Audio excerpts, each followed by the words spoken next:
That is To The Sport Rap Show. I'm your host, Jesse Jackson Kauraitha, updating you on the latest sports news in and beyond Namibian borders. But first, let us take at what is in the hit list.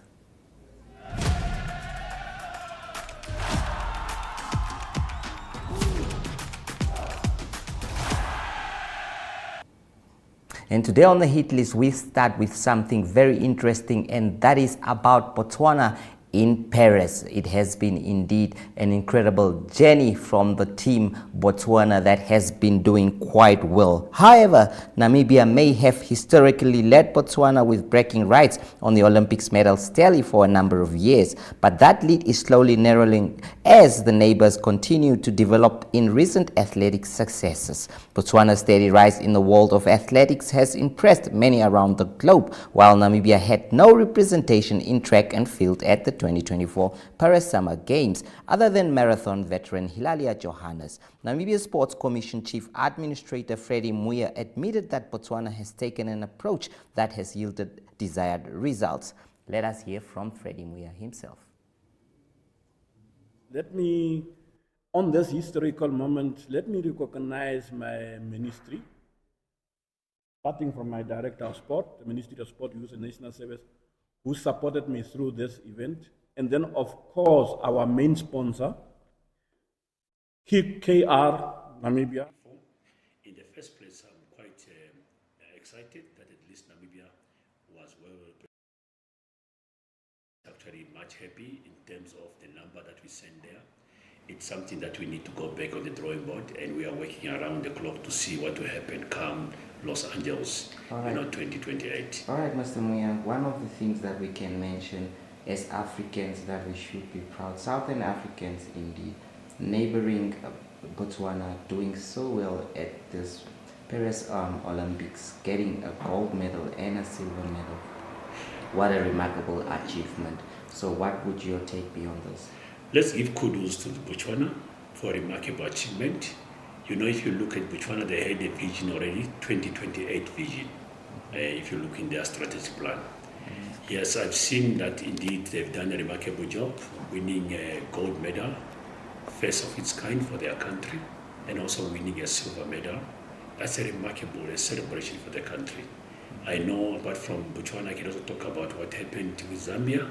At least they've done well, having a bronze medal. And we also need to congratulate our brothers from South Africa for a remarkable work that they've done, that they represented our region quite very well. Yes, I must be honest with you, the Sports Commission of Botswana and the Ministry of Sport and Employment Creation in Botswana, they are working very well in terms of ensuring that there is enough funding to the team in terms of preparation. Yes, I know they worked this one for a number of years. 2018, I visited them, and that's what I sold to my colleagues at the Sports Commission. It's for that reason that in 2019, we entered into an MOU with the Sports Commission of Botswana. Yes, I may not blame, but sometimes we need to be very honest. If ever there's no support, it becomes a challenge for us to implement programs that we wanted to implement. I and my team here, we needed resources, and together with our federation, I remember there was a very good document that we wanted to work on 2 years ago. Yes, against all odds, we tried all what we could do just with our limited resources to ensure that we run those programs.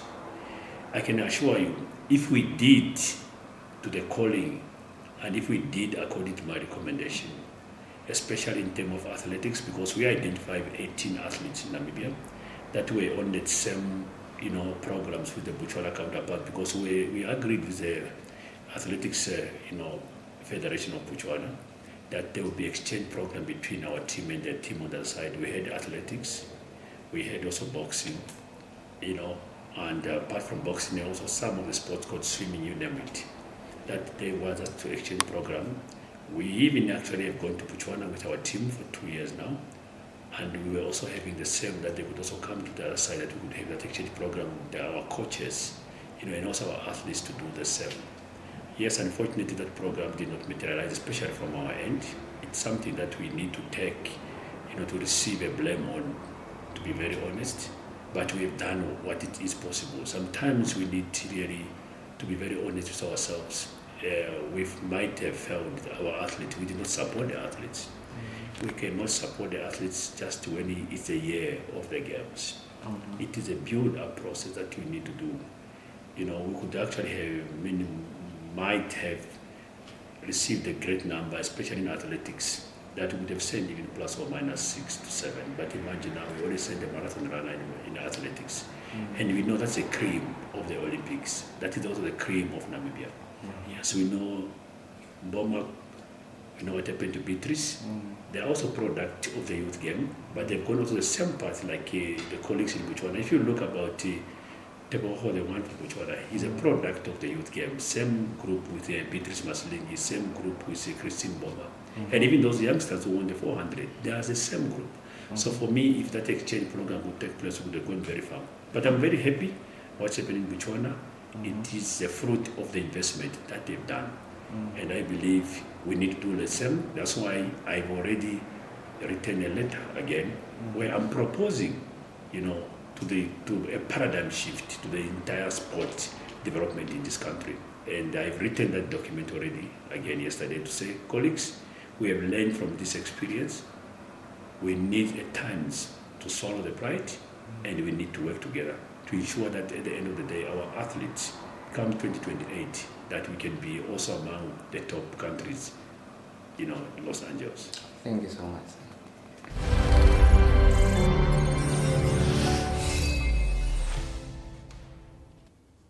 Quite some interesting views there. That is by the Chief Administrator of the Namibia Sports Commission, Freddie Muya. We do hope that the Namibian nation will be able to rise again, and we will see the glory days in the future. Speaking of glory days, the Navahab Gold Marathon was launched today in the capital city.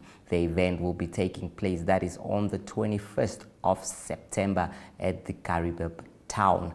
The company has sponsored a whopping 350,000 Namibian dollars that will be up for grabs in this one. Of course, the winning team or the winning athlete will indeed take home, that is a whopping 10,000 Namibian dollars. And with all the administration, let us hear that is from Erongo Sports Officer Berthold Karumendu, who will be speaking more about the event. Let me, on this historical moment, let me recognize my ministry, starting from my Director of Sport, the Ministry of Sport, Youth and National Service, who supported me through this event. And then, of course, our main sponsor, KR Namibia, Navahab Gold Mine, who have been since the beginning of this race. It was not an easy negotiation. After I was appointed as a sport officer in 2012, I negotiated 2013 the whole year, and the first edition started in 2014 until we are going to have the 10th edition. Namet, thank you for coming on board along the way. First National Bank also, since day one, First National Bank is always there. Karibib Town Council, they are not here, but they are always there. Coca-Cola, Vivo Energy came on board along the way. Coca-Cola is a drink sponsor. They are also on board. Agra, Karibib, and Engine Service Station. All those companies from Namet up to Engine Service Station, they have water points all on the road. According to World Athletics requirement, on the 21 Ks, you need to have 6 water points on the road. So they are committed themselves to have that water point. And the event have been attracted a lot of cash money that Navahab have endorsed, close to $500,000. And there's a big surprise. It's a 10th edition. We are paying the half marathon the top 10. And there's a big surprise for the athletes. And the race is on, all logistics are in place. Navahab have already started with the logistic arrangement of this event in cooperating with my office. But the ministry, my director, we have a technical team that will assist me. I want to announce also the technical team today. We have Ms. Sean Karonda, logistic, come and get to get your stress down. We have Ms. Samantha Owen next to me. We have Miss Vicky Katukula. And then we have Sylvia Ipinge also. Beside the technical team, I need 2 vehicles to assist. I include Ms. Mara is nearby, and Kavari of the 2 bakis for logistic arrangement to support the Navaja for the smooth running of the competition. Beside that is a teamwork. We have 14 region representatives from the regions. They are just waiting for the link. We are going to do online registration by Thursday, Friday. The link will be out to their respective towns. Neo Paints is proud to call Namibia home. For more than 70 years, Neo Paints has been inspired by this country's natural colors and beauty to produce the wide variety of trusted quality paints we have become known for. Proudly Namibian by nature, Neo Paints has over the years involved itself in several key projects across the nation, bringing lasting beauty, premium paints to liven up both indoor and outdoor environments. As durable as the Namib Desert, Neo Paints has stood the test of time through all weather conditions, leaving a lasting impression on the hearts and the minds of all Namibians. Neo Paints Namibia, a coat of excellence.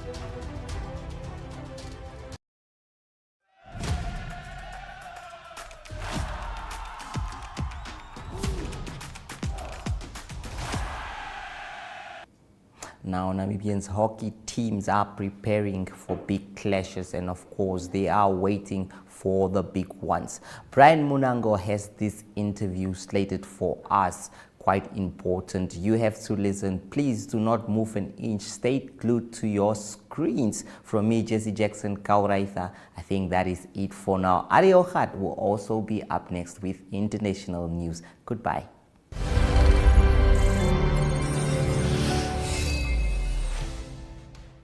And welcome back, viewers. Well, we have a special edition for this one, and I am joined by representatives from the Namibian Hockey Union. On my right, I have Mary Hansen, and on my left, I have Brenda Liman.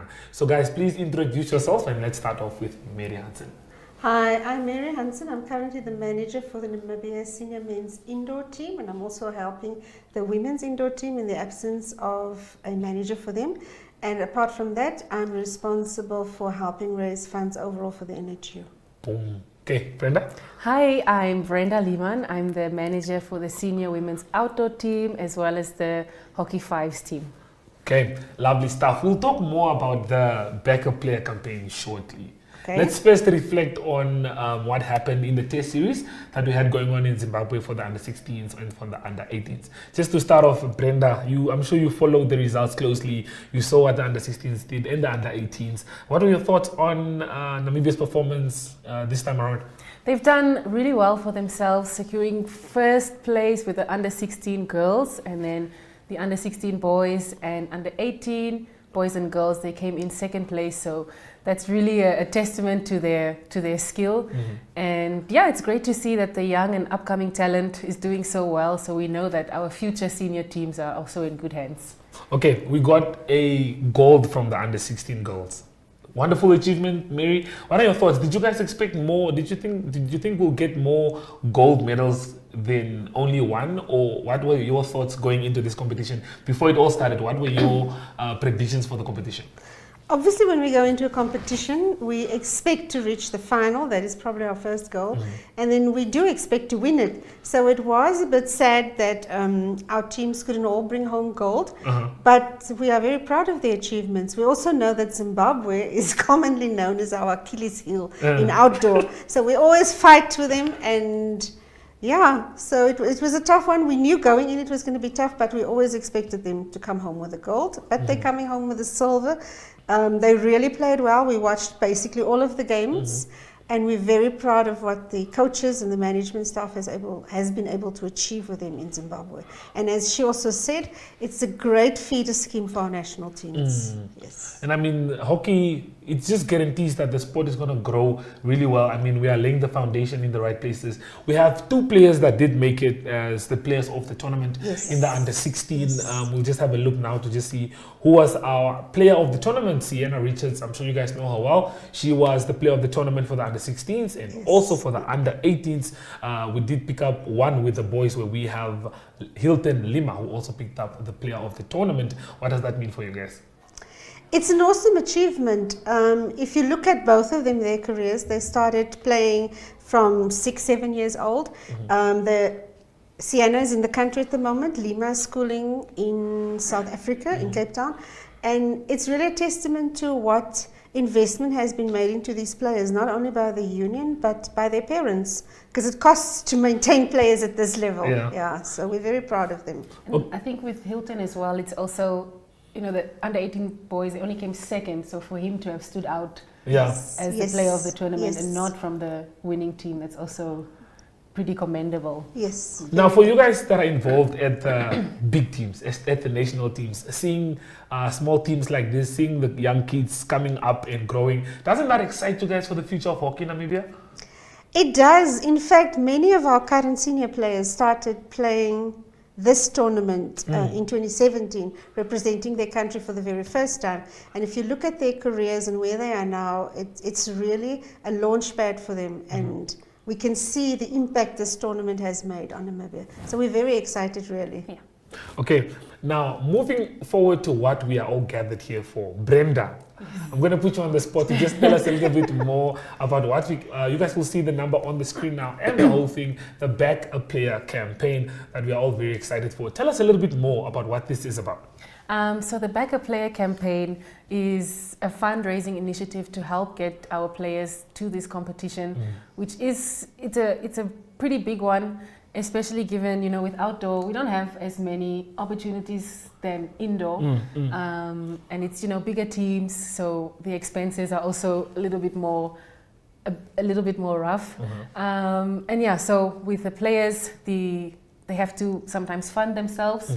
And it can be a little bit tough, especially most of them are working. They can't always get sports leave approved, so it does put a little bit of a financial strain on them. So yeah, the idea is to help them just a little bit, just to get where they need to be so that they can take part in this competition. Lovely. Okay, guys, you will need to memorize that account number there, as it is very important. 800-366-4403. I am still very not confused, but I'm still in both. I'm transitioning between indoor and outdoor. I just did the outdoor at the Africa Cup, so I'm still very not where I'm supposed to be. But Mary was speaking behind the scenes. The qualifiers. Yes. What does this mean for both teams? Or what can it mean at the end of the day if we do get what we want out of this tournament? If we qualify, we will proceed on to the full African Cup of Nations, which is next year. And if we do well there, pretty well, I'm sure we can do that, we might be qualifying for the World Cup and also for the Commonwealth Games. Why this tournament is also important, it's a regional tournament and leading up to a continental tournament, and that's where we gain ranking points. Currently we are very low in the world in comparison to indoor, so we really need to make use of this opportunity to grow our outdoor hockey and to give those youngsters we spoke about earlier on a future plan. Yes, so it's important for us. Okay, speaking of indoor, I think we are ranked second in Africa.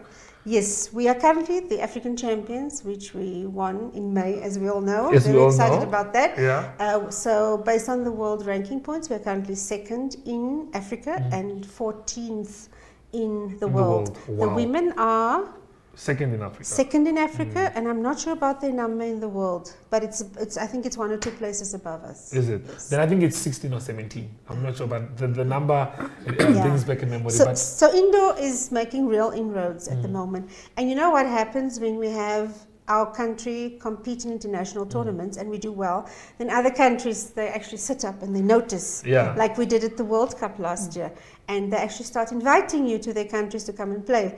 As opposed to outdoor, they might look at you and say, this is a small country somewhere there in 80-something. No, what are they bringing us to the table? So that's why international exposure is very important to grow the sport. Yes. Okay, well, indoor hockey, World Cup, we all know is set for Croatia next in February. Yes. But speaking of outdoor, what is, I don't know if I'm putting you guys on the spot, but what is being done to make sure that hockey outdoor, the outdoor hockey is up to par with indoor? What are we doing to make sure that we get to the same level? I thought we were already on the hot seat and all the lights are on us. I think we need to definitely invest in the teams financially and create opportunities for them to go and play other nations, because that's the only way that we will be able to grow our talent and our players. Because at the moment, if we just play inside and play each other in Namibia, there's no way we're going to grow. I mean, I might think I'm the best player in the world when I'm playing in the Premier League in Namibia, but when I step outside, wow, there's a huge difference. And the players outside, they are growing and developing. Their countries are creating opportunities for them. So we need to do the same thing. But it costs money. Like, for example, in Zim now, apart from the cost, Zim is using US dollars. So for us, that's one Namibia dollar times 18. Already. So it's an expensive thing. Although it's at our neighboring country, we think it should not be cheap. It should be cheaper, but it's expensive. Yeah. So really investment, and that will create opportunities for the teams. It will also help us to create opportunities for our current coaches to grow and develop, send them on courses, send them outside the country on secondments, for example. It would make a huge difference. Wow. Yes. Okay. Very well said. Anything you want to add to what Mary just said? I think it also, it starts with these junior teams that we are sending out. So more of these kinds of tournaments, and as Mary said, getting to play outside, so you can get a feel of other competition. So if we invest well in the juniors as well, then we've got a bright future ahead.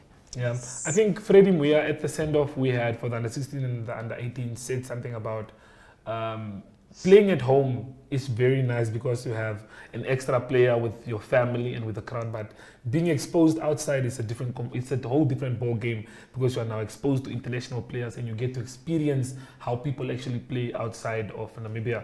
But okay, like I said, before we do let you guys leave, back a player campaign, any last words for the viewers that are watching at home as to why they should back our players and why our players need this funding? So playing for one's country it's a really big honor. So this is why we really want to help get our players to where they need to be. These are talented individuals. Some of them are students as well.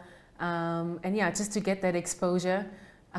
We've had a lot of support in the past from corporates, but we want to encourage more to get on board with us for future tours, and just to keep hockey growing in Namibia. Okay, well, Mary, you said earlier, the players are going to Zimbabwe where they use the US dollar. We all know the US dollar is very expensive compared to the Namibian. So for the players, for the people that are watching, they must definitely make sure to give us some of those funds so that we can send our players. Yes, and sometimes when we go out and we ask people for assistance, people think they have to give us thousands of rands or millions of rands. With this campaign, we're really giving every citizen, every supporter of hockey an opportunity to come on board. A small amount, doesn't matter how small, it will help our players get to Zimbabwe. And we would really appreciate it to give them this opportunity, well-deserved opportunity, to go and represent their country outside. Lovely stuff. And we do if we do well, we might qualify for the World Cup. And there's a lot at stake. So guys, jump on board. There's the account number again, 800-366-4403. Deposit any amount you can or you are able to, and help the players and then get them all the way to Zim, help them participate in the competition. Like it was stated earlier, it is an expensive competition at the end of the day, and most of these guys are still in school with parents providing for them still. So it's definitely very expensive. So we urge everyone out there to make sure that they do get to depositing. We'll have the account number in the description below, just for you guys to copy and paste. No one wants to memorize numbers and all of that. But from me and the hockey representatives, Mary Hansen and Brenda Liman, thank you for joining us in studio. Thank you for taking time out of your schedules. And that's all that we do have for you guys today. It is goodbye from us. Thank you. Goodbye.